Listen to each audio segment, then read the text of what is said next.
گرامی قدر حاضرین و سامعین، گزشتہ 2 جمعوں سے تسلسل چل رہا تھا۔ حضرت ابو ذر رضی اللہ تعالی عنہ سے ایک حدیث منقول ہے، وہ ارشاد فرماتے ہیں کہ اوصانی خلیلی، مجھے میرے پیارے محبوب نے، مجھے میرے پیارے حبیب نے، مجھے میرے پیارے نبی صلی اللہ تعالی علیہ وسلم نے 7 باتوں کا حکم دیا۔ چنانچہ صحابہ کرام رضی اللہ عنہم اجمعین کا مزاج مبارک یہ ہوتا تھا کہ رسول اکرم صلی اللہ تعالی علیہ وسلم کی کوئی بھی بات سامنے آئے، زندگی بھر اس کو اپنا معمول بناتے تھے۔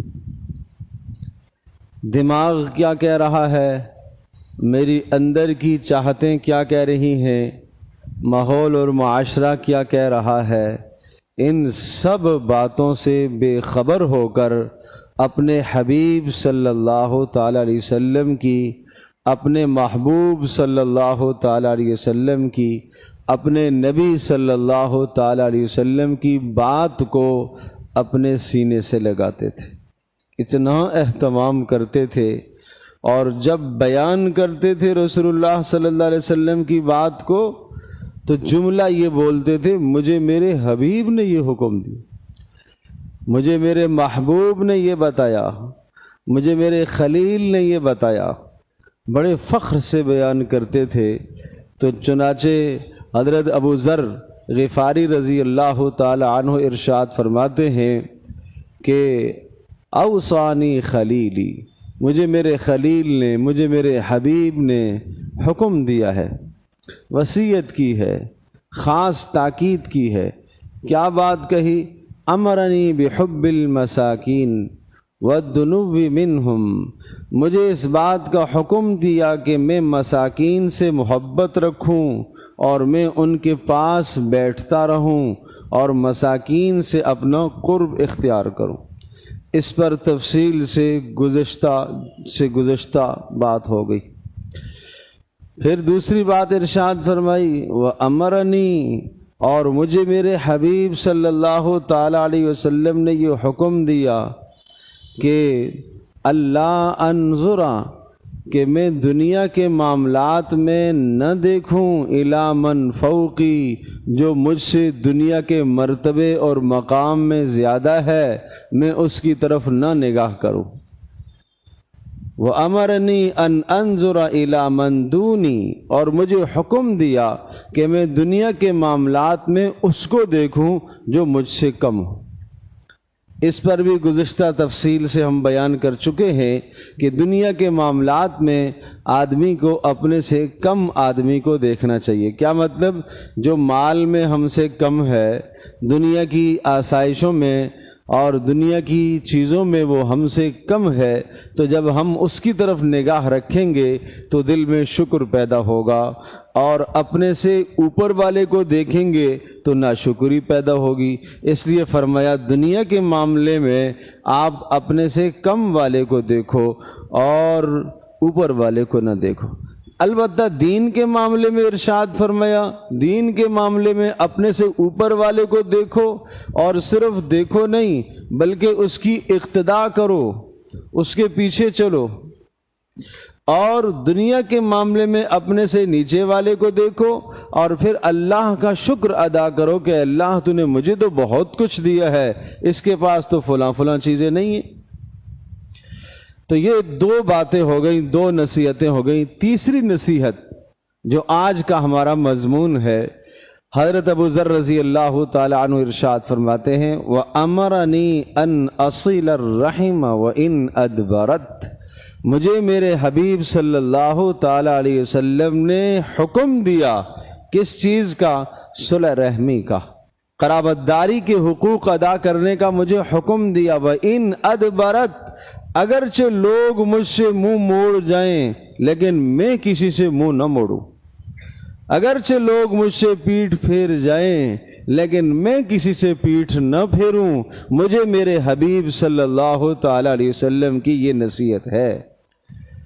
اب لوگ مجھ سے پیٹھ پھیر جائیں، لوگ مجھ سے بات نہیں کرنا چاہتے، قرابت دار مجھ سے ناراض ہیں، وہ مجھ سے بات چیت نہیں کرنا چاہتے، تو میرا جی تو یہ چاہتا ہے کہ میں بھی ان سے بات نہ کروں، میرا دل تو یہ چاہتا ہے کہ میں بھی ان سے بات نہ کروں، میرا نفس تو یہ کہہ رہا ہے کہ مجھے بھی ان سے بات نہیں کرنی چاہیے، میں کون سا ان کے گھر سے کھاتا ہوں۔ سوچ تو یہ ہے، دل یہ چاہتا ہے، نفس کی یہ تمنا ہے، لیکن نفس کی تمنا کو پیچھے کر دیا، اپنے حبیب صلی اللہ تعالی علیہ وسلم کی بات کو لے لیا، ماحول کو پیچھے کر دیا، رسم و رواج کو پیچھے کر دیا، لوگ کیا کہیں گے اس بات کو پیچھے کر دیا، اپنے حبیب صلی اللہ تعالی وسلم کی بات کو آگے رکھا، ان کی بات کی لاج رکھی، ماحول کی لاج نہیں رکھی، نفس کی لاج نہیں رکھی، محمد رسول اللہ صلی اللہ علیہ وسلم کی بات کی لاج رکھی۔ یہ تھا صحابہ کرام رضی اللہ عنہم اجمعین کا مزاج۔ اس معاملے میں وہ رسول اکرم صلی اللہ تعالی علیہ وسلم کی مبارک بات اور آپ کے مبارک عمل کی لاج رکھتے تھے، وہ اپنے نفس کی چاہتوں کو نہیں دیکھا کرتے تھے۔ کیوں؟ انہیں معلوم تھا کہ سب سے بڑی کامیابی وہ محمد رسول اللہ صلی اللہ تعالی علیہ وسلم کی اتباع میں ہے، پیروی میں ہے، رسول اکرم صلی اللہ تعالی علیہ وسلم کے نقش قدم میں ہے، اتباع کرنا۔ قل ان کنتم تحبون اللہ فاتبعونی یحببکم اللہ۔ تم اللہ کا محبوب بننا چاہتے ہو، اللہ کا پسندیدہ بننا چاہتے ہو، تو اس کے لیے راستہ ایک ہی ہے، فاتبعونی۔ اعلان کروایا محمد رسول اللہ صلی اللہ علیہ وسلم سے کہ آپ اعلان فرما دیجئے فاتبعونی، اس کے لیے راستہ ایک ہے، تم میرے پیچھے پیچھے چلو، میری اتباع کرو۔ ایک ہے اطاعت کرنا اور دوسرا ہے اتباع کرنا، دونوں میں بڑا فرق ہے۔ ایک باپ اپنے بیٹے کو حکم دیتا ہے، بیٹا یہ کام کرنا ہے، ٹھیک ہے ابا حضور۔ ایک بات سے روکتا ہے، بیٹا یہ نہیں کرنا، ٹھیک ہے ابا حضور۔ جس بات کا باپ نے حکم دیا اس کو کر لیا، اور جس بات سے باپ نے روکا اس سے منع ہو گیا، بس اس کا نام اطاعت ہے۔ ایک بیٹا اتنا فرما بردار ہے کہ وہ باپ کو کہنے کا موقع ہی نہیں دیتا، وہ یہ دیکھتا ہے کہ میرا باپ جو اچھا کام کرنا ہے وہ مجھے کرنا ہے، بس باپ یہ کہے کہ بیٹا تو میرے پیچھے پیچھے چل، اس میں تیری کامیابی ہے، میرے اشاروں پر چل، اس میں تیری کامیابی ہے، میں جو کروں تو اسی طرح سے کر۔ پیارے پیغمبر صلی اللہ تعالی علیہ وسلم کا مجھ سے آپ سے مطالبہ اس کا ہے، پہلے کا نہیں ہے، یہ دوسرے والے درجے کا، اتباع کا مطالبہ ہے، کامیابی اتباع میں ہے۔ پیارے پیغمبر صلی اللہ تعالی وسلم نے قدم کہاں رکھا، میں بھی وہیں قدم رکھوں گا۔ آپ نے اپنے قرابت داروں کے ساتھ کیسے تعلق قائم کیا، میں بھی ایسا ہی کروں گا۔ آپ نے دشمنوں کے ساتھ کیسا برتاؤ کیا، میں بھی ایسے ہی کروں گا۔ آپ نے خوشی کا اظہار کیسے فرمایا، میں بھی ایسے ہی کروں گا۔ آپ نے غمی کا اظہار کیسے فرمایا، میں بھی اسی طرح سے کروں گا۔ آپ نے کھانا کیسے کھایا، میں بھی ایسے ہی کھاؤں گا۔ آپ نے لباس کیسے اختیار کیا، میں بھی ایسے ہی کروں گا۔ آپ نے اپنے جسم کی وضع قطع کس طرح سے اپنائی تھی، میں بھی ایسے ہی کروں گا۔ اس چیز کا نام ہے اتباع کرنا، اس چیز کا نام ہے پیچھے پیچھے چلنا۔ تو ابو ذر غفاری رضی اللہ تعالی عنہ کیا بتا رہے ہیں کہ مجھے حکم دیا ہے میرے حبیب صلی اللہ تعالی علیہ وسلم نے کہ میں قرابت داری کا خیال کروں، وَإِنْ أَدْبَرَتْ، چاہے سارے لوگ مجھ سے کٹ جائیں تب بھی میں ان کے ساتھ تعلق جوڑنے کی کوشش کروں۔ میں اپنے حبیب کی بات کی لاج رکھوں گا، میں اپنے نبی صلی اللہ تعالی علیہ وسلم کی پیاری بات کی لاج رکھوں گا، اس میں اپنے نفس کی چاہت کو نہیں دیکھوں گا، اس میں اگر میرے نفس کو ذلت ہو، میرا نفس اگر ذلیل ہو تو ہو جائے، مجھے اس کی کوئی پرواہ نہیں۔ لیکن طے شدہ بات ہے محمد رسول اللہ صلی اللہ علیہ وسلم کی پیروی میں نفس ذلیل نہیں ہوتا، عزتیں ہی عزتیں ملتی، یہ بات طے شدہ ہے۔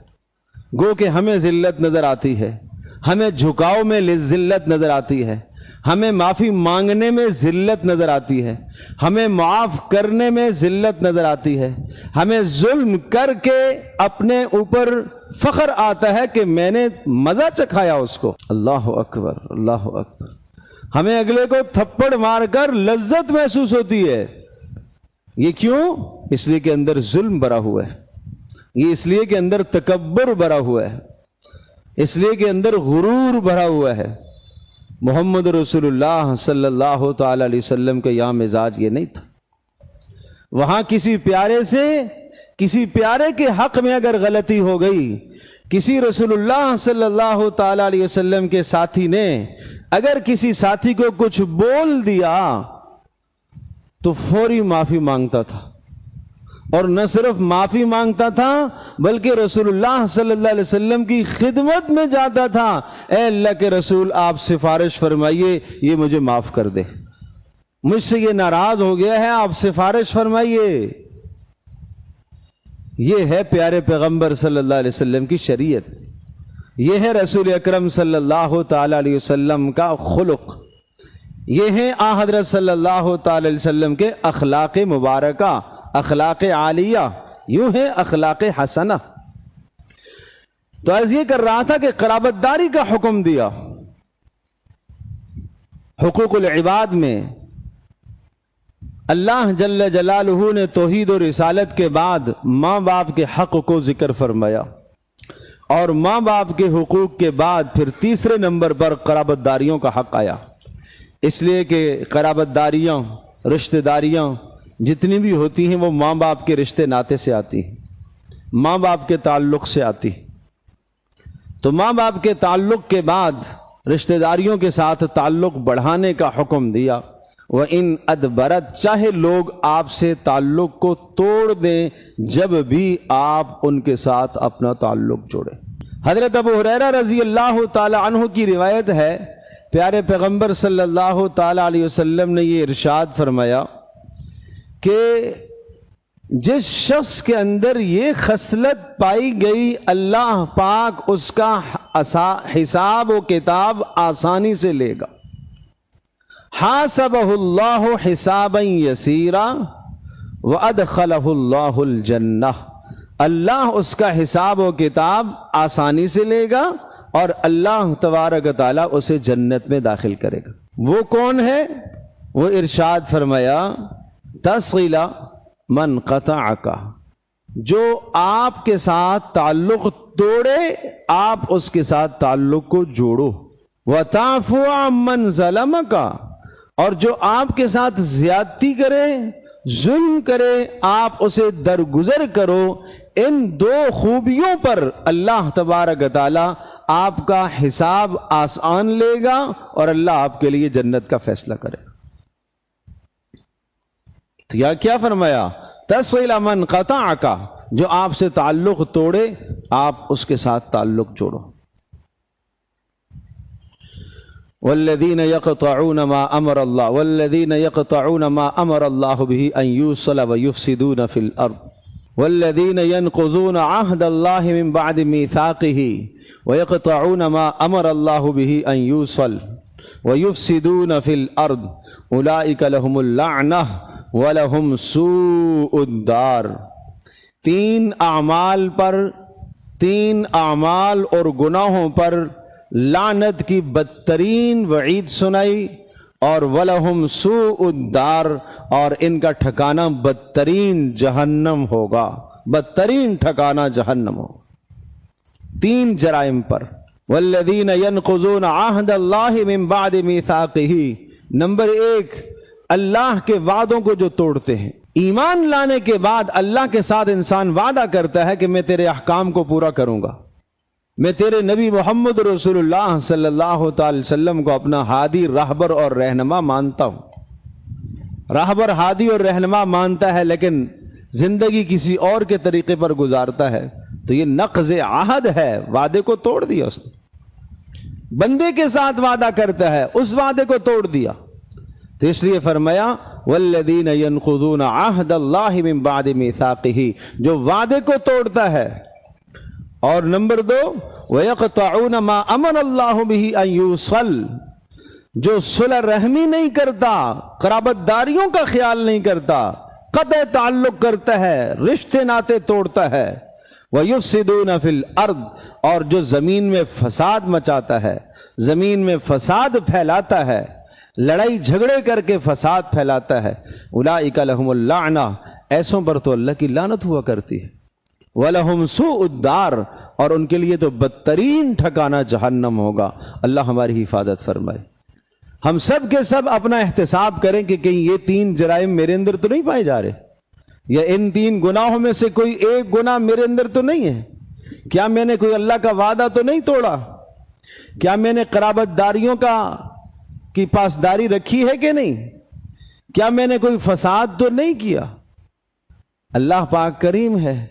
اگر یہ جرائم ہو گئے ہیں تو فوری آدمی توبہ کر لے، تاخیر نہ کرے، اس میں اللہ کی طرف رجوع کر لے. اللہ جل جلالہ کریم ہے، کرم کرنے والا ہے. اللہ سارے گناہوں کو معاف کر دے گا. صاحب حق ہے، جس کا حق توڑا ہے اس سے معافی مانگ لے. آدمی پہل کر دے، عزت بڑھے گی. پہل کر دے، عزت بڑھے گی. معاف کرنے سے عزت گھٹتی نہیں ہے. اللہ کے نبی صلی اللہ علیہ وسلم فرما رہے ہیں میں حلفیہ بیان دے سکتا ہوں، معاف کرنے سے عزت بڑھتی ہے، عزت گھٹتی نہیں. پہل کرنے سے عزت بڑھتی ہے، عزت گھٹتی نہیں ہے. نفس کے تقاضوں کو نہ پورا کرے، اپنے اندر کے تقاضوں کو نہ پورا کرے، شریعت کے تقاضوں کو پورا کرے. محمد رسول اللہ صلی اللہ علیہ وسلم کی بات کی لاج رکھیں، آپ کے ارشاد اور آپ کے عمل کی لاج رکھیں. اس لیے ایک حدیث میں ارشاد فرمایا کہ جب اللہ تبارک تعالیٰ نے قرابت داریوں، مخلوقات کو اللہ نے پیدا کیا، رشتہ داریوں کو بھی اللہ نے پیدا کیا، قرابت داریوں کو اللہ پاک نے پیدا کیا، تو یہ قرابت داریاں، رشتہ داریاں ایک شکل میں ظاہر ہوئیں اور اللہ کے سامنے دعا کرنے لگی، اللہ کے سامنے واویلا کرنے لگی، فریاد کرنے لگی. اے اللہ، تو نے ہمیں پیدا تو کیا ہے، لیکن لوگ ہمیں تار تار کر دیں گے، ہمیں کاٹ دیں گے. یہ کس نے کہا؟ قرابت داریوں نے، رشتہ داریوں نے. تو نے ہمیں پیدا تو کیا ہے لیکن لوگ ہمیں توڑ کر رکھ دیں گے. اللہ پاک نے قرابت داریوں سے وعدہ فرمایا، کیا تم اس بات پر خوش نہیں ہو کہ جو تمہیں توڑے گا میں اس کو توڑ دوں گا، اور جو تمہیں جوڑے گا میں اسے جوڑوں گا. قرابت داریوں نے کہا اے اللہ، ہم تیرے وعدے پر راضی ہیں، ہم تیرے وعدے پر راضی ہیں. تو جب اللہ کا وعدہ ہے تو اللہ وعدے کی خلاف ورزی نہیں کرتا. آج دنیا میں جو آدمی قرابت داریوں کا خیال رکھتا ہے، اپنے اعزاء، اقربا، دوست و احباب، رشتہ داروں کا خیال رکھتا ہے، ان کی ضرورت کو پورا کرنے کی کوشش کرتا ہے، اپنی استطاعت، اپنی حیثیت کے مطابق. مالی حیثیت کے محتاج ہیں تو مالی تعاون کرو، نہیں کوئی خوشی آئی ہے مبارکباد دو، غمی آئی ہے غم میں ساتھ شریک ہو جاؤ. ارے خوشی غمی کچھ نہیں ہے تب بھی خیر خبر لیا کرو، گاہے بگاہے خیر خبر لیا کرو. یہ قرابت داریوں کا حق ہے، رشتہ داری کا حق ہے. گاہے بگاہے خیر خبر لے لینا، کوئی بھی غرض نہیں ہے، آج کوئی بھی ضرورت نہیں ہے، صرف اس لیے جا رہا ہوں قرابت داری کا حق ادا کرنے کے لیے جا رہا ہوں. یہ جانا اللہ کی رضا کے لیے، یہ جانا اللہ کی رضا کے لیے ہے. یہاں تو بھائی بھائی سے روٹھا ہوا ہے، یہاں تو چچا بھتیجے کے درمیان میں اختلاف پڑا ہوا ہے، یہاں تو ماموں بھانجے میں اختلاف پڑا ہوا ہے، یہاں تو خواتین کی ایک فہرست دیکھو تو وہ تو ایک مسئلہ ہی الگ ہے. ایک گھر کے اندر رہنے والیاں 2 ہیں، ان دونوں کے درمیان میں چپخلش ہے، کئی دن ہو جاتے ایک دوسرے سے بات نہیں کرتی. یہ کس کے تقاضے پورے ہو رہے ہیں؟ یہ نفس کے. یہ محمد رسول اللہ صلی اللہ علیہ وسلم کی شریعت کے تقاضے تو نہیں پورے ہو رہے. یہ شیطان کی بات پوری ہو رہی ہے. اندر جو شیطان بہکاتا ہے، یہ بھڑکاوے شیطان کے بہکاوے وہ پورے ہو رہے ہیں. یہ محمد رسول اللہ صلی اللہ علیہ وسلم کی شریعت وہ تو نہیں پوری ہو رہی.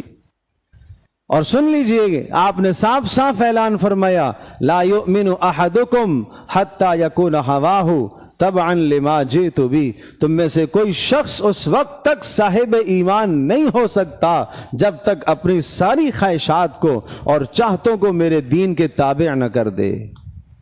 جو میں نے کہا، جو میں نے کیا، اپنی خواہشات کو اس کے تابع کرو۔ پیارے پیغمبر صلی اللہ تعالی علیہ وسلم کی زندگی کے تابع کرو۔ جب انسان کے اندر سے قرابت داریوں کی فکر نکل جاتی ہے تو انسان گرتے گرتے اس حد تک آ جاتا ہے کہ روڈ پر اگر کوئی پڑا ہوا سسک رہا ہے، حادثے کا شکار ہوا ہے، تو ہم قریب سے گزر جاتے ہیں، ہمیں احساس نہیں ہوتا۔ کیوں؟ اندر کا ضمیر ہی مر گیا ہے۔ اندر جو انسانیت کا درخت تھا وہ ہرا بھرا ہونا چاہیے تھا، وہ درخت ہی خشک ہو گیا۔ اب اس انسان میں اور وہ حیوان جو اپنی ہمجولی کا شعور نہیں رکھتا، اس میں اور اس میں کوئی فرق نہیں رہا۔ پیارے پیغمبر صلی اللہ تعالی علیہ وسلم کے یہاں تو یہ حال ہے، آپ کے یہاں رحم، مہربانی، دوسرے پر ترس کرنا، دوسرے کا خیال رکھنا، ارے انسان تو بہت بہت بات کی بات ہے، آپ حیوانوں اور جانوروں کو تڑپتا نہیں دیکھ سکتے تھے۔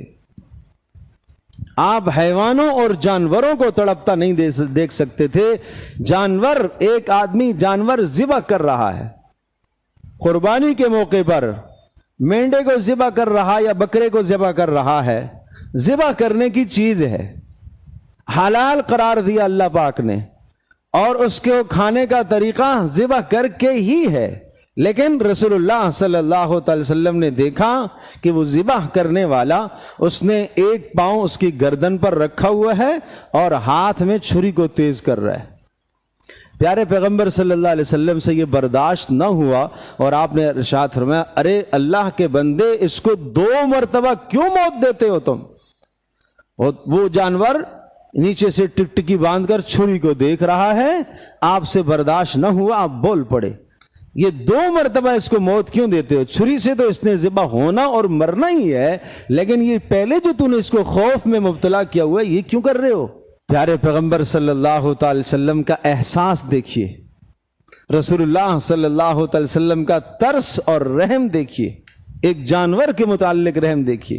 رسول اللہ صلی اللہ علیہ وسلم نے دیکھا ایک شخص آ رہا ہے اور رومال کے اندر اپنی چادر میں کوئی شے لپٹی ہوئی ہے، اور ایک فاختہ، ایک پرندہ اس کے اوپر پھڑپھڑا رہا ہے، تو رسول اللہ صلی اللہ تعالی وسلم نے ارشاد فرمایا، اس پرندے کو اس کے بچوں کے متعلق کس نے اذیت دی ہے؟ ان شخص نے کیا کیا تھا؟ اس کے بچے کو پکڑ لیا اور وہ پرندہ پھڑپھڑا رہا ہے، اس کے سر پر منڈلا رہا۔ رسول اللہ صلی اللہ تعالی وسلم سے اس پرندے کا پھڑپھڑانا برداشت نہ ہوا، آپ بول پڑے۔ رحمت للعالمین تھے نا، انسانوں کے لیے کیا، وہ سب کے لیے رحمت تھے، وہ سب کے لیے رحمت تھے۔ ایک باغ میں تشریف لے گئے، ایک اونٹ کو دیکھا وہ بڑبڑا رہا ہے، آپ علیہ السلام قریب تشریف لے گئے، آپ نے اس کی گردن پر ہاتھ پھیرا اور اس اونٹ نے اپنے سر کو پیارے پیغمبر صلی اللہ علیہ وسلم کے قدموں میں رکھ دیا۔ آپ نے پوچھا کون ہے اس کا مالک؟ ایک شخص کا میں ہوں اللہ کے رسول۔ کہا یہ شکایت کر رہا ہے کہ تم اس سے کام زیادہ لیتے ہو اور اس کو چارہ کم ڈالتے ہو۔ اللہ اکبر، اس سے کام زیادہ لیتے ہو اور چارہ کام ڈالتے ہو۔ تو آج ہم اپنے ملازم کو ذرا سوچیں تو صحیح، ہمارے ماتحت کام کرنے والا، وہاں رسول اللہ صلی اللہ علیہ وسلم سے یہ برداشت نہیں ہوا، ایک اونٹ، حیوان، جانور جو پیدا ہی کیا گیا ہے بوجھ برداری کے لیے، سامان اٹھانے کے لیے، بوجھ اٹھانے کے لیے، اور جب انسان چاہے اس کو ذبح کر لے، اس کو کھا لے، اس کی تخلیق ہی اسی مقصد کے لیے اللہ پاک نے فرمائی ہے، پھر بھی رسول اللہ صلی اللہ تعالی علیہ وسلم کو اس اونٹ کا غم برداشت نہیں ہوا۔ تو آج اگر کوئی آدمی اپنے ملازم کو تنخواہ تھوڑی دے، کام لے حد سے زیادہ، تو کیا پوچھ نہیں ہوگی اس سے؟ یہ صلہ رحمی اور قرابت داریاں کہاں ہیں؟ یہ دوسروں کی خیالداری کہاں چلی گئی؟ انسان کا مزاج آج اندر سے ایک ضمیر مر گیا، انسان کے اندر کا ہرا بھرا درخت وہ زندہ نہ رہا تو انسان کو دوسرے کا شعور ہی نہ رہا۔ بس انسان یہ چاہتا ہے کہ میں پل جاؤں، میں بڑا ہو جاؤں، میرے بچے پل جائیں، میری زندگی سنور جائے، باقی کسی کی زندگی تباہ ہوتی ہے تو ہوتی رہے، مجھے اس کی کوئی فکر نہیں۔ رسول اللہ صلی اللہ علیہ وسلم کی تعلیمات پر نہیں چل رہا، یہ اپنی خواہشات پر چل رہا ہے۔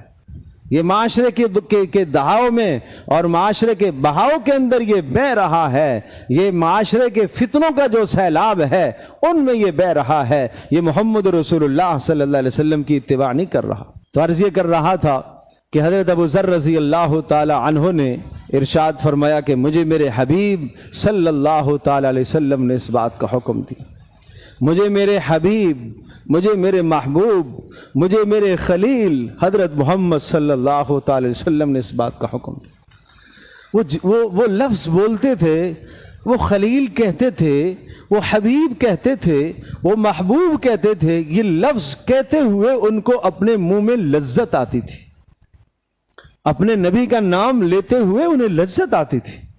وہ ایک مرتبہ نام لے کر بس نہیں کرتے تھے، وہ بولتے رہتے تھے، مجھے میرے حبیب نے یہ کہا، مجھے میرے محبوب نے یہ کہا، مجھے میرے خلیل نے یہ کہا۔ سبحان اللہ، سبحان اللہ۔ اللہ کرے یہ محبتیں یہ ہمارے دلوں میں رسول اللہ صلی اللہ علیہ وسلم کی محبت بیٹھ جائے تو پھر ہمارے لیے بھی رسول اللہ صلی اللہ علیہ وسلم کی پیروی کرنا آسان۔ آج ایک جوان اپنی زندگی کیسے گزارتا ہے؟ اپنا احتساب کرے، اپنے گریبان میں جھانکے، اس کے بال کس کی طرز پر بنے ہوئے ہیں، اس کا لباس کس کی طرز پر ہے، اس کی شکل و صورت وضع قطع کس کی طرز پر ہے۔ کیا محمد رسول اللہ صلی اللہ علیہ وسلم نے کوئی لباس نہیں دیا تھا؟ کیا محمد رسول اللہ صلی اللہ علیہ وسلم نے کوئی بالوں کے کاٹنے کا طریقہ سلیقہ نہیں سمجھایا تھا؟ کیا محمد رسول اللہ صلی اللہ علیہ وسلم نے کوئی وضع قطع نہیں دی تھی؟ یہ کس کی پیروی کر رہا ہے؟ یہ کس کی اتباع کر رہا ہے؟ اور کس غیر کی اتباع کر کے یہ چاہتا کامیابی ہے، یہ چاہتا دنیا میں غلبہ ہے، یہ چاہتا ساری قوموں پر غلبہ چاہتا ہے؟ میرے عزیز، میرے دوست، غلبے کا یہ راستہ ہے ہی نہیں ہے، غلبے کا راستہ ہے ہی نہیں ہے۔ وَأَنْتُمُ الْأَعْلَوْنَ إِن كُنتُم مُؤْمِنِينَ۔ غلبہ تمہیں اللہ دے گا، اللہ تمہیں غلبہ دے گا، لیکن کب دے گا؟ ان کنتم مؤمنین، اگر تمہارے اندر ایمان اعلیٰ درجے کا ہوگا، اللہ تمہیں پوری دنیا کی قوموں پر غالب کرے گا۔ صحابہ کو اللہ نے کیوں غالب کیا؟ وہ یہ نہیں دیکھتے کہ رواج کیا ہے، یہ نہیں دیکھتے تھے لوگ کیا کہیں گے، یہ نہیں دیکھتے تھے ماحول کیسا ہے، یہ دیکھتے تھے ہمیں ہمارے حبیب نے کیا کہا ہے، ہمیں ہمارے نبی نے کیا ہدایت دی ہے، ہمیں ہمارے پیارے نبی صلی اللہ علیہ وسلم نے کیا تعلیم دی ہے۔ تو میں عرض کر رہا تھا، ابو ذر رضی اللہ تعالیٰ عنہ فرماتے ہیں، مجھے میرے حبیب نے حکم دیا کہ میں قرابت داریوں کا خیال رکھوں، میں صلہ رحمی کروں، سارے لوگ مجھ سے رشتے ناتوں کو توڑیں، میں رشتوں کو جوڑوں۔ مجھے رسول اللہ صلی اللہ علیہ وسلم کی یہ تعلیم ہے۔ آئیے آج سے ہم بھی اس تعلیم پر عمل کرتے ہیں کہ آج کے بعد انشاءاللہ ثم انشاءاللہ ہم اپنی قرابت داریوں کا خیال رکھیں گے، ہم رشتے ناتے جوڑنے کی کوشش کریں گے، اور جو ہم سے تعلق توڑے گا ہم بھی انشاءاللہ اس کے ساتھ تعلق جوڑیں گے، توڑیں گے نہیں، ہم اس کے ساتھ اپنا تعلق جوڑنے کی کوشش کریں گے۔ ہم یہ نہیں کہیں گے کہ وہ جب نہیں آتا تو مجھے کیا ضرورت ہے، میں بھی اپنے گھر سے کھاتا ہوں، نہیں، ہم یہ کہیں گے ہمیں ہمارے حبیب صلی اللہ علیہ وسلم کی یہ تعلیم ہے کہ جو تم سے تعلق توڑے تم اس کے ساتھ تعلق کو جوڑو۔ اللہ مجھے بھی، آپ کو، ہم سب کو عمل کی توفیق عطا۔